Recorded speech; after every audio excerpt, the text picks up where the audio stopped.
مساء الفل او صباح الفل، يعني حسب انت تشوف الفيديو ده امتى.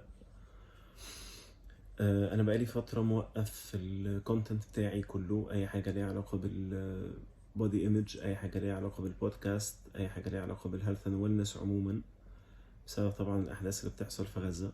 ربنا ينصرهم ويبارك لهم يا رب، ويلطف باهالينا اللي هناك.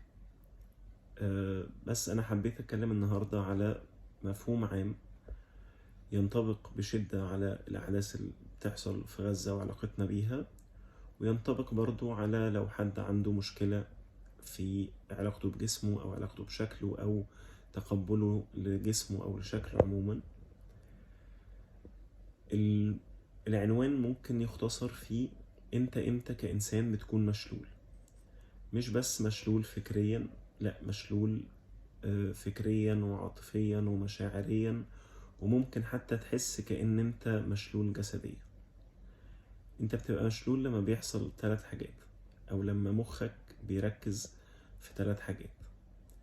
اول حاجة بيركز على الحاجات اللي مش معاه. يعني ايه؟ يعني بينسى او يتغافل تماما الحاجات اللي معاك، ويبص على الحاجات اللي مش معاه. ينسى الحاجات اللي عنده ويبص على الحاجات اللي مش عنده. دي واحدة من اول الحاجات اللي بتحسسك بالعجز. تاني حاجة هي لما بتركز او تحط الفوكس بتاعك على الحاجات اللي ما تقدرش تغيرها. انت عندك حاجات يسموها circle of control، دي الحاجات اللي انت متحكم فيها بنسبة 100%. يليها حاجات تانية بره your circle of control أو دايرة تحكمك، فدي حاجات لا يمكنك تغييرها.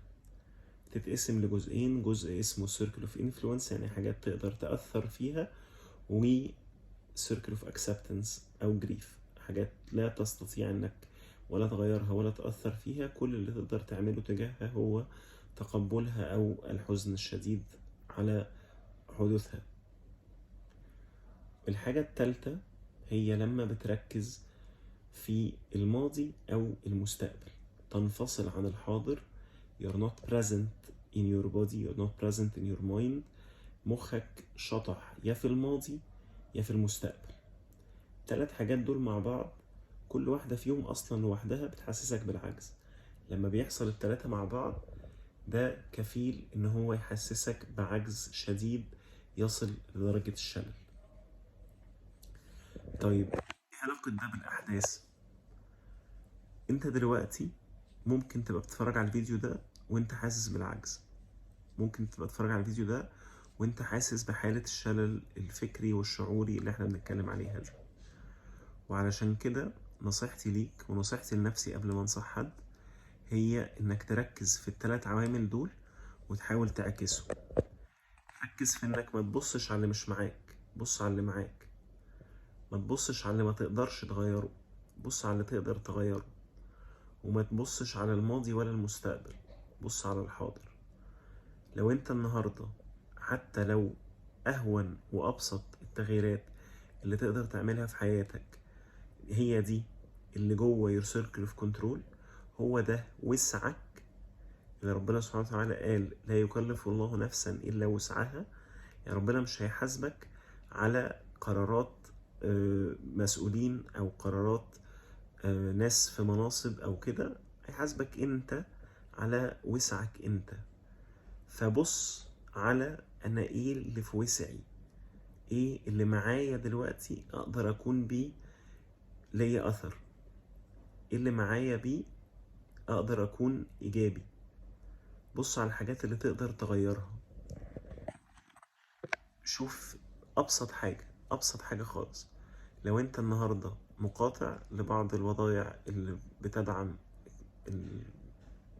الكيان أو اللي احنا مقاطعينها دلوقتي، فدي لو هو ده اللي في وسعك فربنا يبارك لك فيها يا رب، كمل فيه.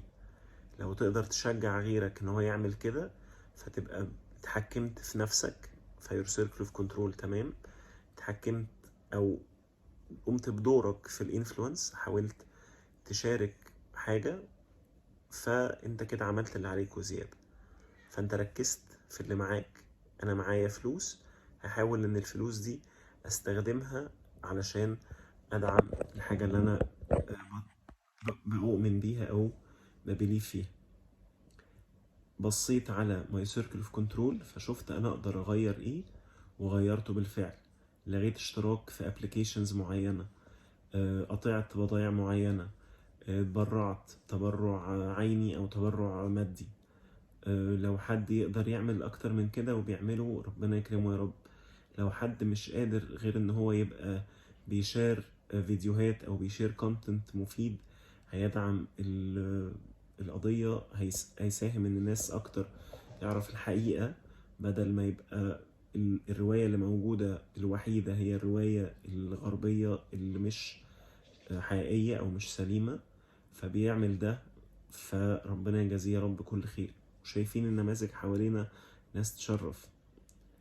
وآخر حاجة، ما تقعدش تتسحل بدماغك ولا في الماضي ولا في المستقبل. ما تقعدش تقول يا فين أيام صلاح الدين، فين أيام سيدنا عمر بن الخطاب، فين مش عارف ايه. كل ده دماغك بتسحلك في الماضي ومش هيؤدي إلى حاجة. تقعدش تحط سيناريوهات مستقبلية انت مالكش اي كنترول عليها وتقول يا سلام لو كل الدول العربية تتحد على موقف واحد، تقعد تتخيل بقى لو ده حصل هيحصل كذا هيحصل كذا.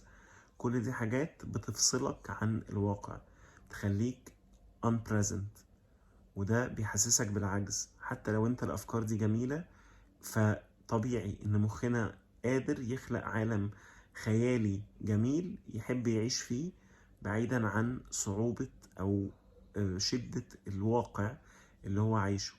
بس ده مش مفيد، ده هيحسسك بالعجز، يحسسك بالشلل. محتاج تركز في البريزنت، تركز في الحاضر. كل يوم ما تفكرش ابعد من اليوم ده. كل يوم تشوف انا اقدر اعمل ايه النهارده، واللي انا هعمله النهارده ده احط نيتي ان ده خالص لربنا. مش لازم تعرف حد، مش لازم تتكلم عليه مع حد، او اعمل ده لو انت حد انفلونسر او لو انت حد عنده انفلونس على الناس. مش لازم يبقى عندك 200,000 فولور عشان تبقى انفلونسر. ممكن يبقى عندك 10 اصحابك بيتأثروا بموقفك، بيتأثروا برأيك، فيو كان انفلونس them. فاعمل كده. فتاني عشان نلخص الموضوع، ايه الحاجات اللي هتحسسك بالشلل والعجز؟ تفكير في اللي مش معاك، تفكير في اللي ما تقدرش تتحكم فيه، السحلة في الماضي أو في المستقبل. عكسهم هي الحاجة اللي مفيدة ليك. ركز في اللي معاك دلوقتي، ركز في اللي تقدر تتحكم فيه انت، وركز في الحاضر، ركز في النهاردة تقدر تعمل ايه واعمله. وربنا يجازيك كل خير. ربنا يا رب يلطف بأهالينا في غزة، ينصرهم بإذن الله إن شاء الله. واثقين في نصر ربنا، واثقين فيه إن هو هيجي لا محالة. ربنا يا رب يجازي كل حد على قد قدر مجهوده وعلى قد نيته، ويرحم شهدائنا جميعا، ويعدي الأزمة دي على خير إن شاء الله. شكرا جزيلا.